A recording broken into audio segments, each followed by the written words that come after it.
ಲೋಕಸಭಾ ಚುನಾವಣೆಗೆ ಕೇಸರಿ ಪಡೆ ಕಿಕ್ ಸ್ಟಾರ್ಟ್. ಫೆಬ್ರವರಿ 10 ಹಾಗೂ 11ಕ್ಕೆ ಕರುನಾಡಿನಲ್ಲಿರ್ತಾರೆ ಅಮಿತ್ ಶಾ ಅವರ ದಂಡಯಾತ್ರೆ ಶುರುವಾಗುತ್ತೆ.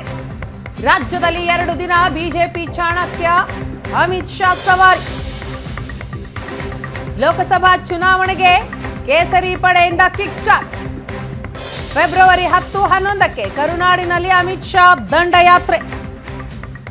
ರಾಜ್ಯದಲ್ಲಿ 2 ದಿನ ಬಿಜೆಪಿ ಚಾಣಕ್ಯ ಅಮಿತ್ ಶಾ ಇರ್ತಾರೆ. ಫೆಬ್ರವರಿ 10ಕ್ಕೆ ಮೈಸೂರಿನ ಸುತ್ತೂರು ಜಾತ್ರೆಯಲ್ಲಿ ಅಮಿತ್ ಶಾ ಭಾಗಿಯಾಗ್ತಾರೆ. ದಾವಣಗೆರೆಯ ಕಾರ್ಯಕ್ರಮದಲ್ಲೂ ಕೂಡ ಭಾಗಿಯಾಗ್ತಾರೆ. ಶಾಮನೂರು ಶಿವಶಂಕರಪ್ಪ ಅತಿಥಿ ಗೃಹವನ್ನ ಉದ್ಘಾಟಿಸಲಿದ್ದಾರೆ ಅಮಿತ್ ಶಾ. ಮುಂಬರುವ ಲೋಕಸಭೆ ಚುನಾವಣೆಗೆ ಸಂಬಂಧಪಟ್ಟ ಹಾಗೆ ಬಿಜೆಪಿಯಲ್ಲಿ ನಿರ್ಣಾಯಕ ಪಾತ್ರವನ್ನ ವಹಿಸಿರುವ ಕೇಂದ್ರ ಗೃಹ ಸಚಿವ ಅಮಿತ್ ಶಾ ರಾಜ್ಯಕ್ಕೆ ಬರ್ತಾ ಇದ್ದಾರೆ. ಫೆಬ್ರವರಿ 10 ಹಾಗೂ 11 2 ದಿನ ರಾಜ್ಯದಲ್ಲಿರ್ತಾರೆ.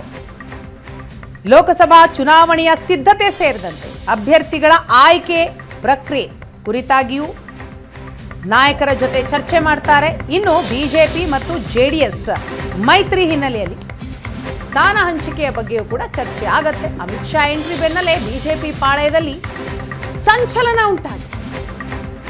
ರಾಜ್ಯ ನಾಯಕರಿಂದ ಗ್ರೌಂಡ್ ರಿಪೋರ್ಟ್ ಅನ್ನ ಪಡಿತಾರೆ ಅಮಿತ್ ಶಾ. ಲೋಕಸಭೆ ಚುನಾವಣೆಯ ತಂತ್ರಗಾರಿಕೆಯ ಬಗ್ಗೆ ಚರ್ಚೆ ಆಗುವ ಎಲ್ಲ ಸಾಧ್ಯತೆ ಇದೆ. ಬಿಜೆಪಿ ಜೆಡಿಎಸ್ ಮೈತ್ರಿಯಾದ ಬಳಿಕ ಅಮಿತ್ ಶಾ ಅವರ ಮೊದಲ ರಾಜ್ಯ ಭೇಟಿ.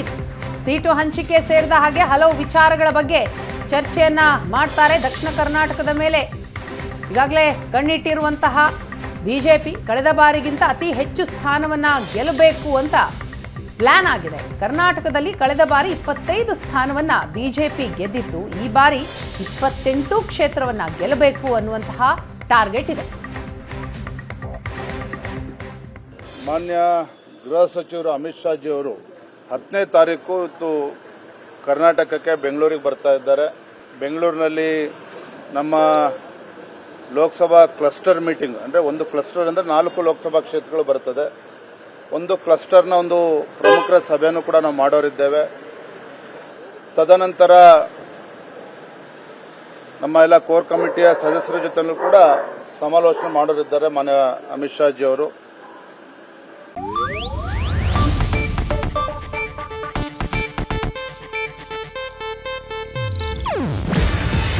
ಇದು ಏಷ್ಯಾನೆಟ್ ನ್ಯೂಸ್ ನೆಟ್ವರ್ಕ್ ಪ್ರಸ್ತುತಿ. ನೀವು ನೋಡ್ತಿದ್ದೀರಾ ಏಷ್ಯಾನೆಟ್ ಸುವರ್ಣ ನ್ಯೂಸ್.